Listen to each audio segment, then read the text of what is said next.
Morning student. कैसे खुशबू? हाँ, repeat कर रही है बात को। अच्छा अच्छा, याद आ गया। आपका बन जाए तो बताना बेटा, ठीक है? मुझे बताना। तो हम जानते हैं बेटा, चैप्टर 2 तक हमने कंप्लीट कर डाला है। आज हम एक नए अध्याय की ओर जाएंगे जिसका नाम क्या है जानते हैं आप लोग? अध्याय कौन सा है जानते हैं? अध्याय 3, एक विमीय गति, ठीक है? या इसको motion in straight line one dimension motion कहा जाता है। क्या कहते हैं? वन डायमेंशन मोशन, ठीक है? तो बड़े ध्यान समझना, बहुत इंपॉर्टेंट भी है और हमारे डेली लाइफ में यूजेस भी है इसके बहुत सारे, तो इसको हम पढ़ेंगे। देखिए, सबसे पहले हम यहाँ पर बात करते हैं कुछ देखिए मैग्नेटिज्म, ठीक है, जिसको आप यांत्रिकी कहते हैं, ठीक है? ये उसी के अंतर्गत आता है, यांत्रिकी, ठीक है? जैसे आप जानते हैं चीज सम्मत भौतिकी पढ़े थे। चीज सम्मत भौतिकी मतलब ओल्ड फिजिक्स जो था ना, मॉडर्न ओल्ड फिजिक्स जो टाइप के थे। तो यहाँ पर ये जो यांत्रिकी है, यांत्रिकी जिसको मैग्नेटिज्म भी कहा जाता है, ये जो यांत्रिकी है, ठीक है, ये क्या होता है? तो ये भौतिकी विज्ञान की ऐसी शाखा है जिसके अंतर्गत हम क्या करते हैं, पुरानी एवं महत्वपूर्ण, सबसे पहले बहुत अच्छी ये याद रखेंगे, फिजिक्स का सबसे पुराना ब्रांच या शाखा कौन सा है, लिख कर रख लीजिएगा। ये यांत्रिकी जो है हम पढ़ रहे हैं एक विमीय गति, ठीक है, वन डायमेंशन, ठीक है, मोशन, एक विमीय गति है ये। और इसमें यांत्रिकी याद रखेंगे, मोस्ट इंपॉर्टेंट, नहीं समझ आया पूछिएगा, ठीक? आगे बैठने तो आगे बैठिए आप लोग, दिख रहे हैं ना? एक यांत्रिकी को भौतिकी का, फिजिक्स का सबसे ओल्ड ब्रांच कहा जाता है। सबसे पुरानी शाखा कौन सा है? तो यांत्रिकी, ठीक है? कहीं इसके बाद प्रकाशिकी को भी आप बोल सकते हैं, ठीक है? लेकिन सबसे पुरानी अगर आएगा, जिक्र आएगा, तो आप किसका नाम लेंगे? यांत्रिकी का, मैग्नेटिज्म, ठीक है? याद रहेगा ना? ठीक है, इसके अंदर हम क्या करते हैं जानते हैं? वस्तुओं की स्थिति एवं गति का अध्ययन करते हैं, विश्लेषण करते हैं। जो ऑब्जेक्ट होता है, जो भी ऑब्जेक्ट होता है, एक्स वाई जेड कोई भी ऑब्जेक्ट होता है, उसके पोजीशंस के बारे में हम रीड करते हैं, स्टडी करते हैं। वो स्टेबल है कि जो मोशंस कर रहा है, इन सभी के बारे में हम यांत्रिकी में क्या करते हैं, पढ़ते हैं। यहाँ तक किसी कोई तकलीफ है? नहीं ना? समझ में आया यांत्रिकी क्या है? भौतिकी विज्ञान का, फिजिक्स का सबसे पुराना ब्रांच, सबसे पुराना ब्रांच, जिसके अंतर्गत हम एनर्जी पढ़ते हैं, हम गति पढ़ते हैं, फ्रिक्शन पढ़ेंगे, बहुत सारी चीजें हम इसके अंतर्गत क्या करेंगे जी, पढ़ने जाएंगे, ठीक है? तो अगर कुछ भी अगर आपको ना समझ में आए तो आप मेरे को बताइएगा, ठीक है? आ रहा है समझ में? इसके दो पार्ट्स होते हैं, ठीक है? इसको हम दो तरीके से पढ़ेंगे। एक है स्थिति विज्ञान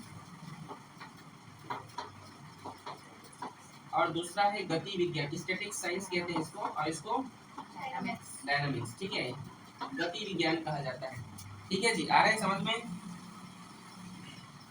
देखिए, स्थिति विज्ञान क्या है, सबसे पहले ये देखते हैं, ठीक है?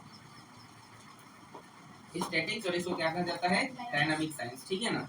देखिए, स्थिति विज्ञान क्या है, अगर आपसे कोई पूछेंगे तो आप बताइएगा, जिस हम इसके अंदर उन वस्तुओं का अध्ययन करते हैं जो स्टेबल हो, स्थिर हो, ठीक है? जैसे बोलना चाहता हूँ, इनमें उन वस्तुओं का अध्ययन किया जाता है जो विरामावस्था में हो। विरामावस्था मतलब समझते हो? It is that branch of mechanism which deals with the study of object at rest, जो रेस्ट कंडीशन में होते हैं। किस कंडीशन में होते हैं? रेस्ट कंडीशन में होते हैं। उन वस्तुओं का स्थिति विज्ञान में क्या किया जाता है, अध्ययन किया जाता है। समझ में आ रहा है मैं क्या पढ़ा रहा हूँ प्रदीप कुमार? यहाँ तक किसी को ऐसा है कि समझ में नहीं आ रहा है, ऐसा कोई स्टूडेंट है जिसको आ रहा है जी? स्थिति विज्ञान क्या है? तो इसके अंतर्गत हम उन वस्तुओं का, उन ऑब्जेक्ट, ये एक ऐसा ब्रांच है जिसके अंदर हम किन वस्तुओं का अध्ययन करते हैं जो रेस्ट कंडीशन में, जो स्थिर हो, विरामावस्था। विरामावस्था जानते हो ना? जैसे फ्रिक्शन, उसके अंदर क्या क्या, जैसे फ्रिक्शन पढ़ेंगे, सरफेस टेंशन पढ़ेंगे, हिंदी में पृष्ठ तनाव कहते हैं, घर्षण पढ़ेंगे इसके अंतर्गत, ठीक है? ठीक है जी, बहुत सारी चीजें हैं, ठीक है? यहाँ तक किसी को कोई तकलीफ? नहीं समझे? और इसमें समय का कोई महत्व नहीं होता है। इसमें समय क्या नहीं होता, इंपॉर्टेंट नहीं होता है, ठीक है? मतलब समय का इसमें जिक्र होगा लेकिन उसको कोई इंपॉर्टेंट नहीं दिया जाएगा। याद, अगर आपको कंपेयर करने के लिए बोला जाएगा तो ये सभी याद रखेंगे आप लोग, ठीक है? पहला चीज, ये ऐसा ब्रांच है, सबसे ओल्ड ब्रांच क्या है फिजिक्स का, जानते हो? क्या है?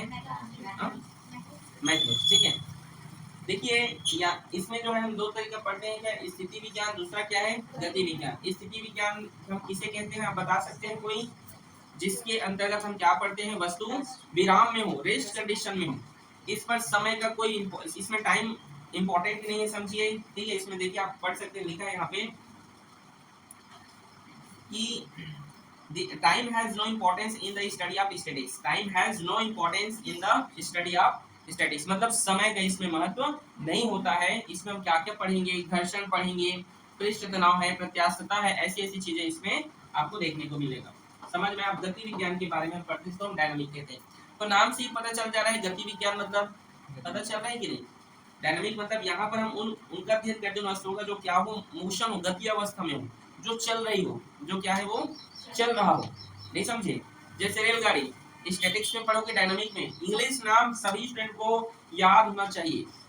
कक्षा 11वीं और 12वीं में आपको पूरा का पूरा अच्छे से आपको इंग्लिश लर्न होना चाहिए, याद होना चाहिए। इंग्लिश के टर्मिनोलॉजीज में यूज होंगे वो सभी आपको यूज। अब जैसे मैं बोलूँगा डायनामिक, तो ये मत आना चाहिए दिमाग में कि जो है इसे कहते हैं वो। हम यहाँ पर डायनामिक मतलब गति को हम पढ़ रहे हैं, ठीक है, गति विज्ञान को। इंग्लिश बहुत इंपॉर्टेंट है साइंस वाले विद्यार्थियों के लिए। समझ में आया यहाँ तक आप लोग को? आया जी? ठीक है। तो देखिए गति विज्ञान जिसको हम डायनामिक्स कहते हैं, जिसके अंदर हम क्या करते हैं, उन वस्तुओं का हम अध्ययन करते हैं जो वस्तु किसमें हो, गति अवस्था में हो। किसमें हो? गति अवस्था में। ठीक, dynamics is that branch of science which deals with the study of motion of object taking into account the factors which causes motion। मतलब जो ऑब्जेक्ट किसमें हो, मोशन कर रहा हो, गति कर रहा हो। रेलगाड़ी किसमें आएगा? पंखा, और एक दो एग्जांपल बताओ। बहुत सारे डायनामिक का स्कूटर, स्कूटी, ठीक है, आ रहे समझ में? बहुत सारे ऐसी चीजें हैं, ठीक है, आ रहे समझ में हम लोग को। चलिए अगला हम टॉपिक यहाँ पर देखते हैं। देखिए यहाँ पर डायनामिक के 2 टाइप्स दिए हैं, एक है काइनेमेटिक और दूसरा है डायनामिक प्रॉपर। ठीक है, आप इसे देख लीजिएगा। शुद्ध गतिकी और कुछ स्टैटिक्स का फ्रिक्शन, सरफेस टेंशन, ठीक है, जो रेस्ट कंडीशन में हो। ठीक है, जैसे आप जानते हैं हम लोग फ्रिक्शन के कारण ही चल पाते हैं। हम इस चैप्टर में पढ़ेंगे, 5 चैप्टर में, चैप्टर 4 5th में हम पढ़ेंगे। ठीक है, आप लोग अच्छे समझिएगा उसमें आप इसको।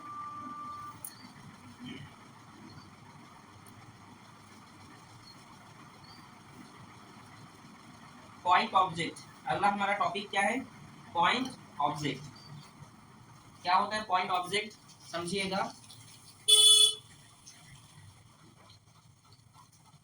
ठीक, चलिए देखते हैं पॉइंट ऑब्जेक्ट क्या है। आप लोगों को समझ में आया ना? आया जी? जिसको हिंदी में कहा जाता है बिंदु वस्तु। क्या कहा जाता है? इंग्लिश में कहते हैं इसको पॉइंट ऑब्जेक्ट। क्या कहा जाता है? Point object. क्या होता है बिंदु वस्तु, तो बड़े ध्यान समझेंगे। यदि कोई गतिमान वस्तु है, क्या है? यदि कोई द्वारा तय की गई दूरी वस्तु के आकार की तुलना में बहुत अधिक हो। ठीक है, मैं एक बार पहले पढ़ दे रहा हूँ फिर आपको समझाऊंगा। यदि गतिमान वस्तु द्वारा तय की गई दूरी वस्तु के आकार की तुलना में बहुत अधिक हो तो उस वस्तु को अति सूक्ष्म या बिंदु वस्तु मान लिया जाता है। ठीक है, An object is said to be a point object or a particle if its dimension, length, breadth, and thickness, etc., are negligible as compared to the distance traveled by it during its motion। देखो बिंदु वस्तु क्या है? यदि कोई वस्तु गति कर रहा है, ध्यान समझ रहे हैं, यहाँ पे क्या लिखा है कि यदि गतिमान वस्तु द्वारा तय की गई दूरी, मान लो एक रेलगाड़ी है, ये क्या है? एक रेलगाड़ी है, समझो। ठीक है, क्या है ये? रेलगाड़ी। चलो रेलगाड़ी बना दे रहा हूँ, ये डब्बा है, समझो ऐसे ही बनता है ना साक्षी? हाँ, ये रेलगाड़ी इंजन है। हाँ, सांप नहीं है रे, रेलगाड़ी है। रेलगाड़ी देख रहे हैं ना? ठीक है, चलो क्या है ये? रेलगाड़ी। ठीक है, अब इस रेलगाड़ी क्या कर, इसका जो डिस्टेंस है, मतलब ये कितना लंबा है, अगर आपसे पूछा जाए तो आप बोल सकते हैं सर ये 800 मीटर लंबा है ये रेलगाड़ी। कितना मीटर लंबा है? 800 मीटर लंबाई इसकी। ठीक है, अब ये 800 मीटर का गाड़ी जो है पूरा घूमते घूमते घूमते घूमते, देखो वो पूरा दिल्ली बॉम्बे घूम लिया। देखो घूम लिया कि नहीं? आ रहा है कि नहीं? समझ रहे हो? मतलब बहुत इसके लेंथ की अपेक्षा डिस्टेंस बहुत ज्यादा ट्रेवल कर लिया कि नहीं? नहीं समझ मैंने क्या कहा? इसकी लंबाई 800 मीटर थी, लेकिन ये जो है 800 मीटर से कई सौ कई हजार मीटर जो है ये चल गया। चला कि नहीं? मतलब देखो 800 मीटर का ट्रेन जो है, मान लो 1000 किलोमीटर डिस्टेंस ट्रेवल किया है। समझे ना मैंने क्या कहा? तो इस 800 मीटर इस गाड़ी के जो लंबाई है इसको नेग्लिजिबल मान लिया जाता है, उसी को कहते हैं पॉइंट ऑब्जेक्ट या बिंदु वस्तु। ठीक है, जैसे क्रिकेट खेलते हो, बॉल कितना बड़ा रहता है, ये रहते ना नहीं, तो देखिए इस गेम खेले हैं, हम वो खेले हैं। ठीक है, तो जो गेंद होता है ना, उसको आप बॉलिंग करते हो तो जो बल्ले जो अभी बल्ला मारता है, देखो गेंद इतना छोटा लेकिन वो कितना डिस्टेंस ट्रैवल कर लेता है। नहीं समझे मैंने क्या कहा, उसके साइज उसके आकार को नेग्लिजिबल मान लिया जाता है, अपनी साइज की तुलना जो है बहुत ज्यादा क्या कर लेता है, डिस्टेंस ट्रैवल कर लेता है। समझे कि नहीं मैंने क्या कहा, समझे कि नहीं? जैसे लड़का लोग कई दिन छोटे थे लेकिन पहले ज्यादा कुछ याद रखे हुआ, तो ये नहीं बात करती नहीं बेटा हाँ गुड़िया बहुत बोलती है, अच्छी बात है, बोलना चाहिए। ठीक है, बोलो सब लोग बोलो, अच्छी बात नहीं बेटा। हाँ देखो, ठीक है, समझे यहाँ तक आप लोग? तो बिंदु वस्तु क्या है आप लोगों को समझ में आया कि नहीं, समझे कि नहीं? नहीं समझ आया तो पूछो मेरे से, मैं बताऊंगा फिर। देखो, जैसे ये रेलगाड़ी है, ये जो ट्रेन है इसका ये 800 मीटर लंबा है, लेकिन ये कई 100 मीटर लंबा डिस्टेंस को, दूरी को ट्रैवल कर ले रहा है, उसी को हम बिंदु वस्तु कहते हैं। मतलब अपनी तुलना में जो है वो अपनी तुलना से, मतलब उसका आकार से ज्यादा घूम ले रहा है, मतलब अपनी आकार से ज्यादा डिस्टेंस को क्या कैप्चर कर पा रहा है। जैसे एक गेंद हम क्या करते हैं, गेंद को आप देखे होंगे, लिखा है यहाँ पे, देखो बता रहा हूँ। क्रिकेट के खेल में गेंद द्वारा तय की गई दूरी की तुलना में गेंद का आकार नगण्य होता है, अतः गणनाओं में तो गेंद को बिंदु वस्तु माना जा सकता है। मतलब गेंद जो है क्रिकेट के खेल में गेंद द्वारा तय की गई जो दूरी होता है, जो गेंद द्वारा, जो गेंद होता है ना बॉल, उसके द्वारा जो डिस्टेंस क्या कि जो तय किया जाता है, मतलब कवर किया जाता है, मान लीजिए उसने जितना भी डिस्टेंस कवर किया है, ठीक है, दूरी तय किया है, उसकी तुलना में गेंद छोटा होता है। नहीं समझे? जैसे मैं मान लेता हूँ ये चौक है, आप देख रहे हैं, इस चौक को ऐसे फेंक दूंगा तो ये चौक बहुत दूर जाएगा कि नहीं, लेकिन इसका आकार, साइज, हाइट सब देखो कितना छोटा है कि नहीं, तो इसको मैं ऑब्जेक्ट पॉइंट मान सकता हूँ। ठीक है, बिंदु वस्तु मान सकता हूँ। जैसे भी मैंने कहा ना कि जो है ये क्या है, एक ट्रेन है, क्या है ये, एक ट्रेन है, और इस ट्रेन का जो है हाइट 800 मीटर, सॉरी इसका लेंथ 800 मीटर, लेकिन 800 मीटर से कहीं ज्यादा जो है डिस्टेंस ट्रैवल कर पा रहा है, कवर कर ले रहा है डिस्टेंस, 1000 डिस्टेंस कैप्चर कर लिया, तो उस टाइम पे इसको हम क्या करते हैं, नेग्लिजिबल मानते हैं, इसको ऑब्जेक्ट मान लेते हैं, बिंदु वस्तु मान लेते हैं। ठीक है, समझे कि नहीं आप लोग? पॉइंट ऑब्जेक्ट मान लेते हैं। समझ आया आप लोग को? आया कि नहीं? नहीं समझे अभी भी? An object is said to be a point object or a particles, it is dimension are negligible is compared to the distance traveled by a during its motion. यदि गतिमान वस्तु, यदि कोई वस्तु क्या है, चल रही है, गतिमान है, ध्यान समझना, यदि कोई वस्तु क्या है, चल रही है, गतिमान है, तो गतिमान है, तो उसके द्वारा तय की गई दूरी, तो उसके द्वारा जो दूरी क्या किया जाएगा, तय किया जाएगा, क्या किया जाएगा जी, तय किया जाएगा, जो क्या है उस वस्तु के आकार की तुलना में बहुत ही अधिक है। नहीं समझे? मतलब उस वस्तु के आकार की तुलना में क्या है, बहुत अधिक है। जैसे मान लो इसका 800 मीटर, लेकिन इसने जितना दूरी तय किया इससे ज्यादा है कि नहीं, है ना? तो हम क्या करते हैं, उस वस्तु को हम जो वस्तु, उस वस्तु की हम लंबाई, आकार को हम क्या कर लेते हैं, नेग्लिजिबल कर लेते हैं, उसे क्या कहा जाता है, बिंदु वस्तु कहते हैं। बोलो समझ में आया? नहीं आ रहा है? किसको नहीं आ रहा है अभी भी? आपको आ रहा है खुशबू? अब कैसे समझाऊं आप लोग को नहीं आ रहा है? तो देखो मैं फिर से बोल रहा हूँ, सिंपल समझो, छत्तीसगढ़ी में समझाऊं। देख, एक था वस्तु, ये समझ क्या एक था, वो वस्तु के हाइट, साइज, लेंथ, आकार जो भी क्या है छोटे, लेकिन वो अपन तुलना में जो है बहुत ज्यादा दूर तक चल लेते, तो अपन हाइट या लेंथ या आकार की तुलना में बहुत अधिक दूरी तय कर लेते, तो जो आप क्या बोलोगे, जो है उस वस्तु को, उस ऑब्जेक्ट को आप नेग्लिजिबल मान लोगे, मतलब उसकी उपेक्षा कर दोगे। अभी भी नहीं समझ आ रहा है?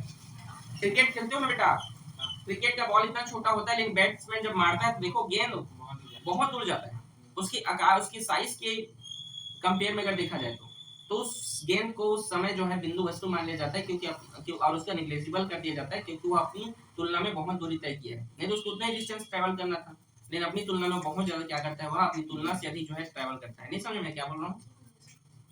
समझ आया? तुलना समझ आ रही है?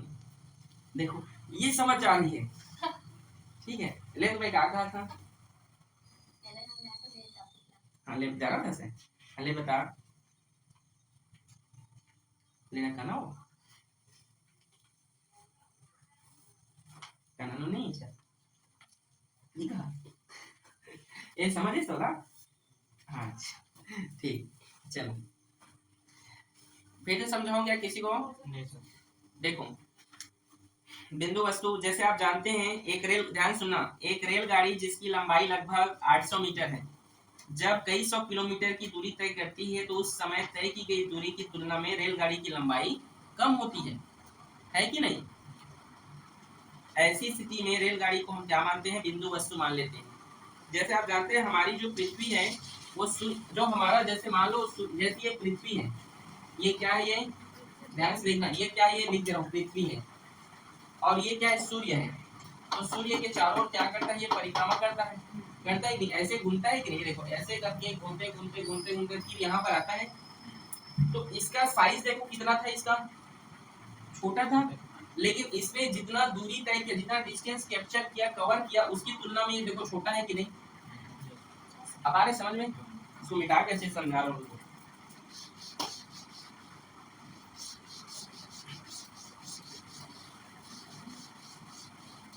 देखो समझा रहा हूँ, ये क्या है, ये अर्थ है, ये ठीक है, अर्थ, ये क्या है, सन है, ठीक है। अब आप देखिए ये जो अर्थ है ये क्या करेगा, इसके राउंड अप करेगा, घूमेगा कि नहीं, घूमेगा ना। इसका पृथ्वी का साइज आप देखो, ये जितना डिस्टेंस ट्रेवल किया है उससे बड़ा है कि छोटा है ना। तो उसको इस टाइम जो है पॉइंट ऑब्जेक्ट या बिंदु वस्तु मान लिया जाता है, ठीक है, क्योंकि उसके द्वारा जो तय की गई दूरी है उससे वो छोटा होता है, नगण्य होता है, उसी को क्या माना जाता है, बिंदु वस्तु माना जाता है। अभी भी नहीं आया समझ में? क्या आ गया? नींद आ रहा है? ठीक है, आया कि नहीं समझ में? ठीक, अब आया ना बेटा आपको? ठीक, हाँ देखो कैसे भी, चलो समझावा, समझा कि नहीं? आप लिख डाले पहले, क्यों पढ़ने का मन नहीं कर रहा है आज? क्यों नहीं कर रहा है पढ़ने का मन? पढ़ने का मन क्यों नहीं कर रहा है आपको, बताओ। चलिए आगे देखते हैं, यहाँ तक तो हो गया ना। हम यहाँ पर आगे देखते हैं मोशंस के बारे में, 1 dimension, 2 dimension and 3 dimension motion, ठीक है। एक विमीय गति क्या है, द्विविमीय गति क्या है, इसके बारे में चलिए देखते हैं, ठीक है। सबसे पहले तो आपको गति समझ में आ गया है, ठीक है ना। एक विमीय गति क्या जी, एक विमीय गति, उसका हम देखते हैं द्विविमीय गति, द्विविमीय गति, और तीसरा हम यहाँ पर देखते हैं त्रिविमीय गति। देखिए एक विमीय गति मतलब 1 डायमेंशन, और द्विविमीय मतलब है 2 डायमेंशन, एंड त्रिविमीय मतलब क्या है, 3 डायमेंशन मोशन, ठीक है जी। तो चलिए समझते हैं।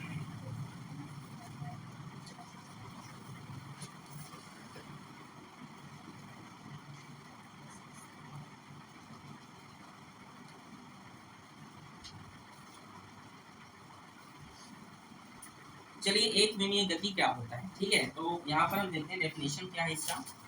तो सबसे पहले डेफिनेशन हम रीड करते हैं 1 डायमेंशन का।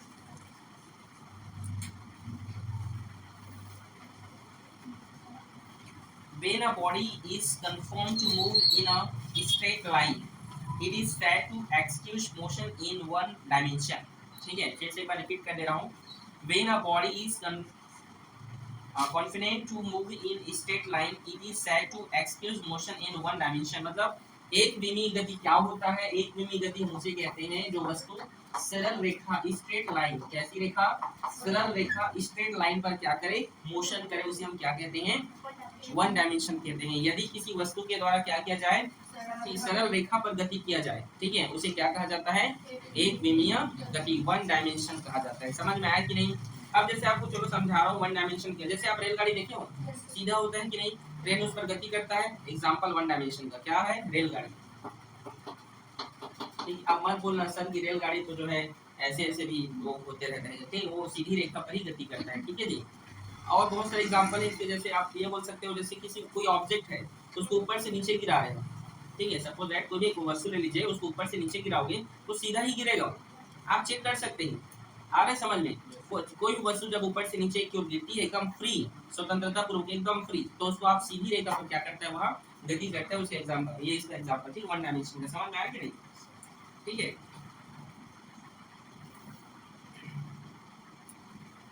सीधी पटरी पर रेलगाड़ी की गति देखो यहाँ पर लिखा है, ठीक है। तनी हुई डोरी पर में तरंगों की गति, ठीक है। आगे सुनो, मतलब आपको समझ आया एक विमीय गति क्या है, मतलब जो सीधी रेखा पर क्या करे, जो गति करे उसको हम क्या कहते हैं, एक विमीय गति या वन डायमेंशन कहा जाता है। समझ में आया यहाँ तक? आया नहीं, बोलो नहीं आया? सीधी रेखा जैसे रेलगाड़ी की पटरी होता है ना, उस पर ट्रेन गति करता है, हाँ, वन डायमेंशन, ठीक है। समझ में आया आप लोगों को? दूसरा हम यहाँ पर देखते हैं द्विविमीय गति क्या है, वो वस्तु जो किस पर गति करे, समतल पर। किस पर करे? समतल पर जो गति करे उसे क्या कहते हैं, ठीक है, टू डायमेंशन कहा जाता है, ठीक है जी। When a body is constrained to move in a plane, it is said to execute motion in two dimension। मतलब जो किस पर मूव करे, प्लेन पर। प्लेन ना, समतल, जैसे बोला प्लेन जगह, प्लेन मतलब वाला प्लेन मत समझ लेना, ठीक है। आ रहे समझ में? आ रहे जी यहाँ तक? जैसे आप लोग छिपकली देखिए, छिपकली, छिपकली क्या करता है, डरते हो कि नहीं? नहीं डरते हो? अरे वाह, ठीक है। कितने लोग डरते हो छिपकली से? नहीं डरते हो? कहीं मैंने कर सकता था, हो सकता था। अरे वाह ठीक है। वन डायमेंशन क्या, सॉरी टू डायमेंशन क्या है, तो छिपकली को आप देखना, वो दीवार पर ना क्या करती, चलती रहती है, वो समतल पर गति है, ठीक है। आ रहे समझ में? तालाब देखे हो कभी? नहाए हो तालाबों पे? नहाए तरिया करते बोले गड़ी में तरिया नहाए नहीं? हाँ, ठीक है। तो तरिया जो तालाब में क्या होते हैं, सांझ पर पत्थर फेंकने पर पानी क्या करता है, तरंग के रूप में क्या करता है, उसका तल जो है गति करता है ना। जैसे तालाब है कोई, शांत जल है, तालाब का पानी स्थिर है, तो उसमें पत्थर मार देते हो तो उसका समतल तरंग के रूप में, तरंग समझते हो ना, वेव बनते रहते हैं, मूव करते रहता है कि नहीं जी? आ रहे, इसी को कहा जाता है द्विविमीय गति। समझ में आया? समतल में गति। प्लेन कैसे हो? प्लेन कैसे हो, जो वेव्स आ रहे हैं? प्लेन में नहीं समझ पाया बोले ना सर, ये अगर तालाब है, ये क्या है, ये तालाब है, और तालाब का पानी अभी स्थिर है, ठीक है। अरे तालाब का पानी क्या है, स्थिर है। तो जब इस पर पत्थर फेंक देते हैं ना, तो इस तरीके से वो क्या करता है, बराबर बराबर बराबर बराबर जो तरंग के रूप में जो है फैलते रहता है। पानी ऐसे नहीं होता है उसका, ऐसे फैलते रहता है, ठीक है। आ रहे नहीं समझ में आप लोग को? ठीक है। तो शांत जल में भी पत्थर फेंकने पर तालाब का पानी उस तरीके से क्या करता है। अच्छा, आप लोग कैरम बोर्ड देखे हो, उसमें स्ट्राइकर होता है कि नहीं? कैरम बोर्ड खेले हो? इसको अच्छा लगता है कैरम बोर्ड, ये बताओ पहले। ठीक है। अच्छा, आपको नंदनी कौन सा गेम अच्छा लगता है जी? कौन सा गेम अच्छा लगता है? अच्छा, क्रिकेट, ठीक है। कैरम बोर्ड पर स्ट्राइकर की गति यदि उछले ना, अगर स्ट्राइकर उछले नहीं, कई बार क्या उछल जाता है स्ट्राइकर, स्ट्राइकर जाता हो ना, हाँ, अगर स्ट्राइकर उछले ना तो सीधा एकदम प्लेन गति करता है, देखना एकदम ऐसे भागता है कि नहीं? देखो ना, ऐसे मारोगे तो उधर से ऐसे टकराता है, क्या पलट देता है, सीधा में, ठीक है। अगर उछले ना तो उसकी गति को क्या कहा जाता है? अगर हम प्रोजेक्टाइल मोशन की बात करें, इसमें जैसे एक जानते हो, एक क्रिकेट का जो खिलाड़ी होता है, जब वो गेंद को छक्का मारता है, सिक्स मारता है, देखे हो ना, तो उसको प्रोजेक्टाइल कहते हैं। ऐसे मारता है सिक्सर, तो इस प्रकार से प्रोजेक्टाइल मोशन बनाते हुए क्या करता है, नीचे गिरता है। छक्का मारता है तब बोल रहा हूँ मैं ना, सिक्सर मारता है ना तब, तो उस प्रकार के मोशन को भी आप क्या बोल सकते हो, समतल द्विमीय गति बोल सकते हो, समतल पर मोशन करे, ठीक है जी। यार एक सीधी तरीके से गिरता है, देखना थोड़ा ध्यान से, इस प्रकार से घूमते हुए, नोटिस क्यों कि नहीं? सर्कस देखे हो, सर्कस, सर्कस में, सर्कस के उधर व झूले में घूमते व्यक्तियों की गति, ठीक है। यहाँ पे इसके एग्जांपल में सभी क्या है दिए हुए हैं, ठीक है जी। बहुत सारे एग्जांपल दिए हैं यहाँ पर, ठीक है। लिखा है कि boat on the claim surface of lake, ठीक है। बहुत सारे इसके एग्जांपल हैं, आप इसको पढ़िए घर में, ठीक है। तो अगला है हमारे यहाँ पर त्रिविमीय गति, ठीक है। ठीक है, अगला क्या है, त्रिविमीय गति। उसे कहते हैं जो किस पर गति करता है, आकाश की। त्रिविमीय गति, जिसको हम थ्री डायमेंशन कहते हैं, जो कहाँ मोशन करता है, मूव करता है, स्काई पे, कहाँ जी, आकाश पे। थ्री डायमेंशन क्या है, when a body is free to move anywhere in space, anywhere in space, it is said to exceed motion in three dimension. समझ में आया मैंने क्या कहा? जो स्पेस पे क्या करे, गति की परीक्षा में पूछा जाता है, एक विमीय गति को समझाओ, द्विमीय गति को समझाओ। समझ में आ रहा है ना? एक विमीय गति जो सीधी स्ट्रेट लाइन पर मूव करता है, एग्जांपल के रेलगाड़ी लिख सकते हो, रेलगाड़ी की पटरियां करता है कि नहीं जी। समतल में जो गति करते हैं, छिपकली देख सकते हो आप, छिपकली बैठा रहता है ना, चलते रहता है, ठीक है, तालाब में पत्थर फेंकने से मूव करते रहता है, ठीक है। कैरम बोर्ड का स्ट्राइकर जो है इसको मारने से जो है क्या होता है, अगर उछले ना तो सीधी गति करता है, समतल में गति करता है। अगला यहाँ पर त्रिवेणी गति तो किस पर गति करता है कि आकाश में। जैसे आप जानते हैं पतंग उड़ाते हो कभी, कितने लोग उड़ाए हो पतंग? 2 3 लोग। आप उड़ा रही हो? अरे वाह, ठीक। ये छोटी सी बच्ची को कर ली, आप लोग ने किया होगी कैसे? नहीं आता पतंग उड़ाना? अरे आपकी दीदी नहीं उड़ाई है? अरे बैठी रहती है गुमसुम गुमसुम। अरे इसलिए डांट खाती है घर में ना? नहीं खाती, पढ़ती है। ठीक। तो देखो आप देखो प्लेन जो एरोप्लेन देखे हो जी, एरोप्लेन की गति कौन सा गति होगा? समझ है कि नहीं? पतंग की गति कौन सा गति होगा? ठीक है, 3 डायमेंशन। ठीक है, समझ में आ रहा है? क्योंकि सभी स्पेस पे क्या करते हैं, गति करते हैं प्लेन पर। ठीक है, आ रहा है समझ में आप लोगों को? उड़ने वाले कीड़े आकाश में गति करते हैं, उड़ने वाले कीड़े। दतैया, दतैया जानते हो? किसको इसको काटा है भाई दतैया? मुझे भी बहुत बार काटा है जी, खुल जाता है नहीं। और इधर किसी को क्लास से नहीं काटे दतैया? ठीक है, तो नहीं काटे दतैया? एक कटवाओ सर, एक इसे कटवा जाओ। और जो रेडियो स्टेशन होते हैं या जो आपकी मोबाइल में जो वेव्स निकलते हैं, जो तरंग निकलते हैं ना, ये सभी किसमें आएंगे? त्रिमिमी गति में आएंगे। जानते हैं आप, जैसे यहाँ फोन लगाते हो तो बहुत दूर चला जाता है, तो ये सभी आसमान में क्या है, उसके रेडियो तरंगे क्या करते थे, गति करते रहते हैं। तो इसको आप क्या बोल सकते हो? त्रिमिमी गति। समझ में आया ना मैंने क्या कहा? बर्तन देखो, बर्तन, खाली बर्तन में जो गैस के जो पार्टिकल्स रहते हैं वो कौन से डायमेंशन में आएगा? फर्स्ट, सेकेंड, थर्ड, कौन सी इसमें आएगा? हाँ? बर्तन देखे हो ना, उसमें जो गैस के पार्टिकल जो रहते हैं तो उसका मोशन क्या कहलाएगा? 1 विमीय, 2 विमीय, 3 विमीय? ये वाला लास्ट वाला। क्यों? क्योंकि उसके गैस के अणु क्या करते हैं, उस बर्तन के अंदर हवा में ही गति करते हैं, इसलिए क्या है? त्रिविमीय। समझे कि नहीं आप लोग? नहीं समझे एग्जांपल से? ठीक है। Motion of in aeroplane in sky, motion of flying bird, motion of kite, motion of molecules of gas are example of 3 dimension. ठीक है, समझ में आप लोग को? इजी है ये सब? इजी है कि नहीं? नहीं, जल्दी बनाओ आप। ठीक है, समझ नहीं आ रहा है वो? ठीक है, एक बार ट्राई करो, बन जाएगा वो। 8 है वो 8। ठीक है, चलिए आगे हम चलिए देखते हैं। कौन सा? Type of motion.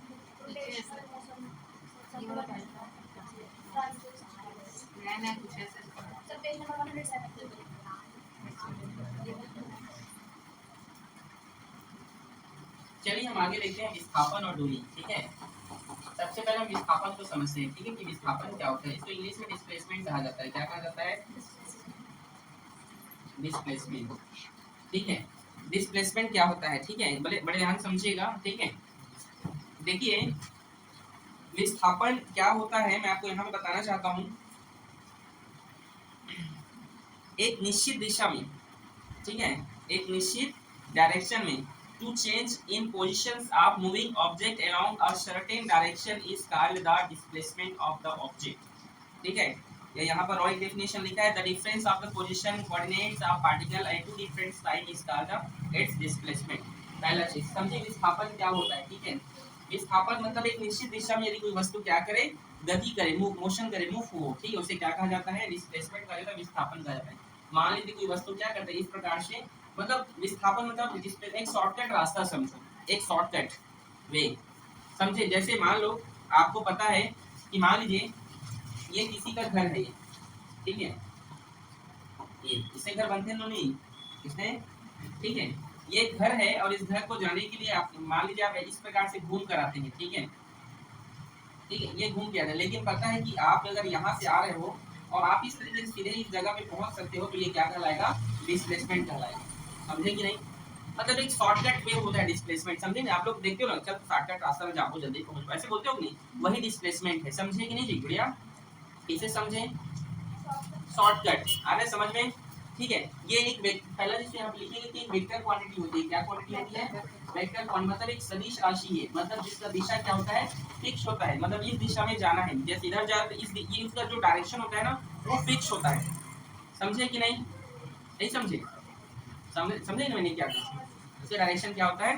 फिक्स होता है। जैसे अगर मैं बात करूं यहाँ पर विस्थापन जो है 3 प्रकार के हम बोल सकते हैं। एक होता है धनात्मक विस्थापन, क्या होता है? दूसरा होता है ऋणात्मक विस्थापन, और तीसरा होता है शून्य शून्य विस्थापन। समझ में आया यहाँ तक आप लोगों को? पहले तो विस्थापन समझ में आया ना कि होता क्या? डिस्प्लेसमेंट। नहीं समझे? देखिए यहाँ पे डेफिनेशन एक बार और पढ़ दूं क्या? The change in position of moving object along a certain direction is called the displacement of the object. The distance traveled by a moving object in a certain direction is called. बहुत सारे यहाँ पर definition दिए गए हैं। इनका ऐसा unit metre है, ठीक है, वेक्टर क्वांटिटी है ये, ठीक है जी। देखो यहाँ पे लिखा है कि एक निश्चित दिशा में वस्तु के स्थिति परिवर्तन को वस्तु का विस्थापन कहते हैं। मतलब एक समझिए, आप सिंपल समझना कि एक शॉर्टकट क्या है? रास्ता है, ठीक है, सिंपल सा, ठीक है जी। एक परिभाषा में लिखना तो जो बोला वो लिखिएगा, ठीक है ना, और लास्ट में लिखा एक शॉर्टकट रास्ता, ठीक है। यहाँ तक किसी को दिक्कत? धनात्मक displacement, positive displacement, negative displacement और इवन जीरो डिस्प्लेसमेंट क्या होता है हम ये समझते हैं, ठीक है। तो क्या होता है, जैसे कि एग्जांपल से आपको समझाता हूँ, ठीक है। जैसे आप एक गेंद पकड़िए, क्या, और गेंद को यदि आप, या जैसे आप किसी मैदान पर खड़े हैं, ठीक है, कहाँ पर? मैदान पे। जैसे देखो यहाँ पे एक एग्जांपल से समझा रहा हूँ, ठीक है। देखो ये एक मैदान है ना। यहाँ पर मान लीजिए एक व्यक्ति खड़ा हुआ है, ये एक व्यक्ति है, समझो